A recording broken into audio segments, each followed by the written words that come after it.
You think you have a choice: Pepsi or Coke, Apple or Samsung, Nike or Adidas. The illusion of choice is the most powerful trick ever played on the modern consumer. But here's the truth they don't want you to know. Two companies, two invisible hands, control over $15 trillion in assets. That's more than the GDP of every country on Earth, except the United States and China. They own the largest stakes in nearly every major corporation you can name. They sit on both sides of every boardroom table. They fund your pension, your 401k, and even the government's debt. One man, Larry Fink, runs the largest of these empires. He has been called the fourth branch of government. This is the forbidden history of BlackRock and Vanguard. And once you see it, you'll never look at the world the same way again.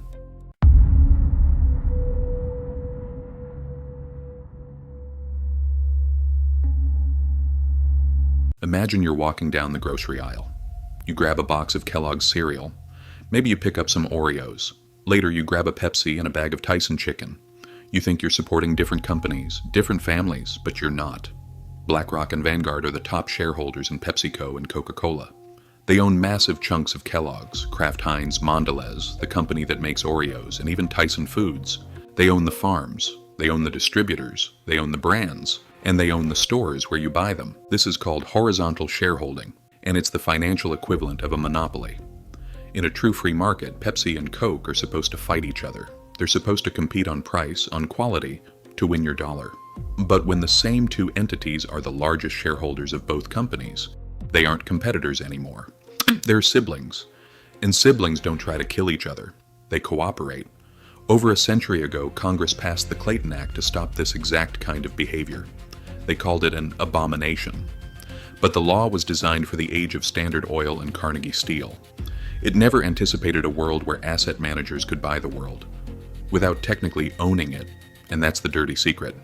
They don't own these companies, they manage the money for other people. But here's the loophole. They get to vote the shares. 401k might own a tiny sliver of Apple. But BlackRock votes on behalf of your shares and millions of others. Multiply that by trillions of dollars, and Larry Fink's voting power is more decisive than most CEOs. The big three, BlackRock, Vanguard, and State Street, are the largest shareholders in 88% of S&P 500 companies. They don't compete with each other. They own each other's funds. It's a self-reinforcing loop of power. When competition dies, you pay the price. Higher prices, lower wages, fewer choices. The system is rigged, and the rigging isn't hidden. It's right there in the shareholder disclosures. They just bet you'll never read them.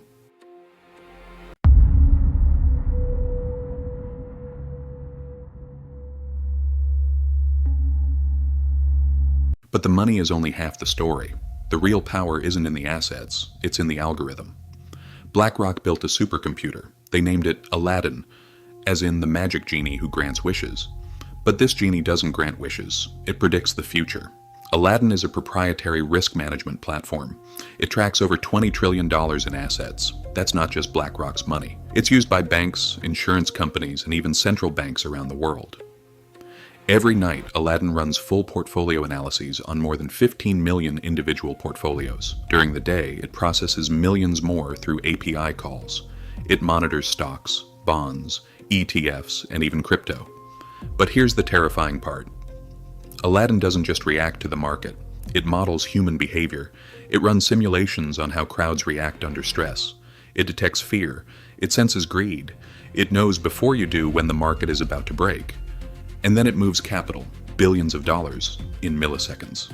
In 2008, the Federal Reserve turned to BlackRock to unwind Bear Stearns and AIG. In 2020, they hired BlackRock again to manage the government's corporate bond purchases. When the system is on fire, the fire department is BlackRock. Aladdin isn't just software. It's the invisible brain of the global economy. It's a central nervous system that 10% of the world's financial assets rely on, and it's controlled by a single company.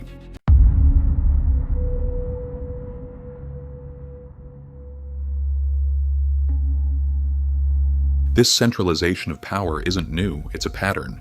It's the history of the financial system repeating itself. A century ago, the banks controlled the money. They caused panics, bought up distressed assets, and consolidated their power during crises. It happened in 1907, it happened in 1929, and it happened in 2008.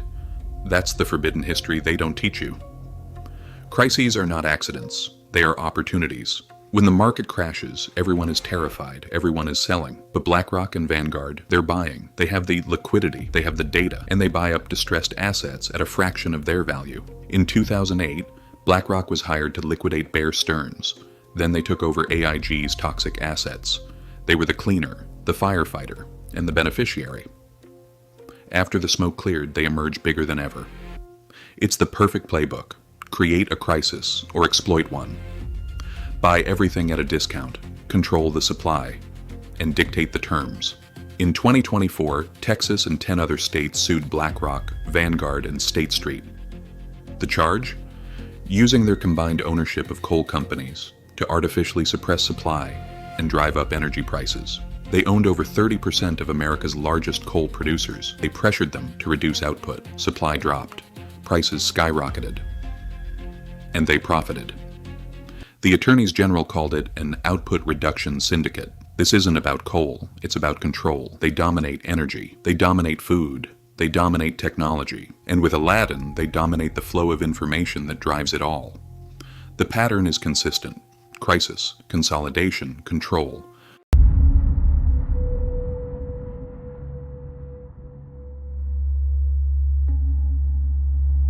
They tell you the market is free. They tell you that competition drives innovation.